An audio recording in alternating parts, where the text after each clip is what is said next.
I grew up in the suburbs. It wasn't the most exciting spot in the world, but definitely a good place to grow up. My family had a beautiful red brick house on a quiet street. Big backyard, tons of trees. Even some other kids my age to play with. We had a few traditions that we stuck to, like something that is really quite sticky.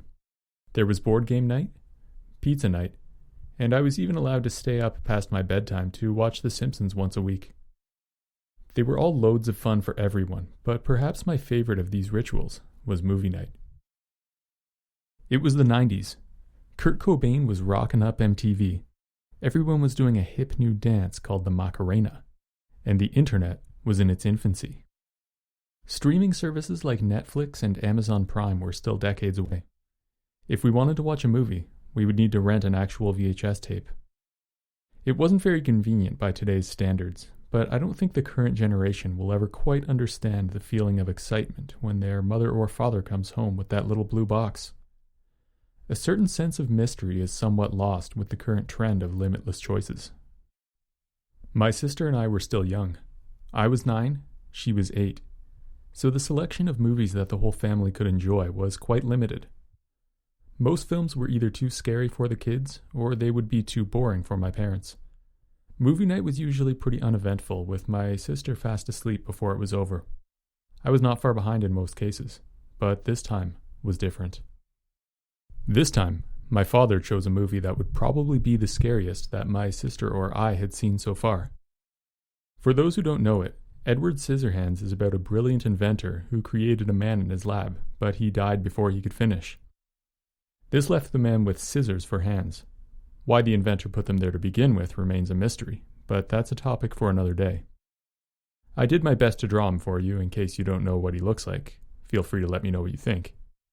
Anyway, I see the movie as a charming classic now, but at the time, it was at least a little bit creepy.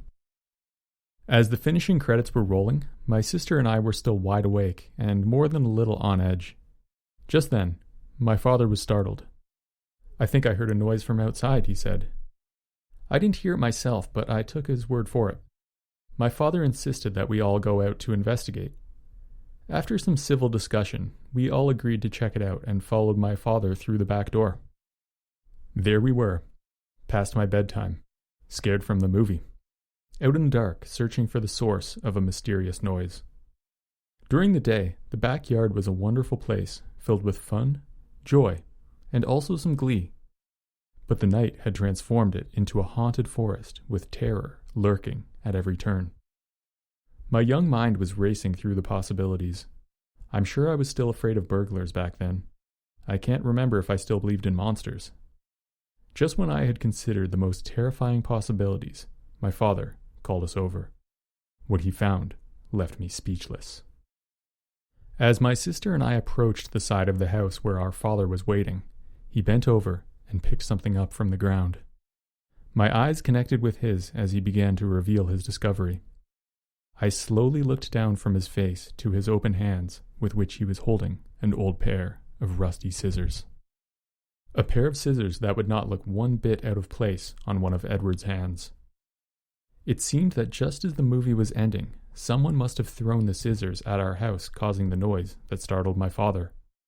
Why anyone would do such a thing was beyond me, and it was quite a terrifying thought. Was it one of the neighborhood kids playing a joke? Maybe Edward himself had come to life and was out there somewhere, sneaking around in the darkness. Whatever it was, we went back into the house and tried to get some sleep. Being the thrifty family that we were, my mother added the scissors to our craft drawer the next day. There was no sense in letting them go to waste. My sister would use them to make crafts from time to time. As the years went on, my memory of the incident faded, until one day I noticed the scissors and remembered.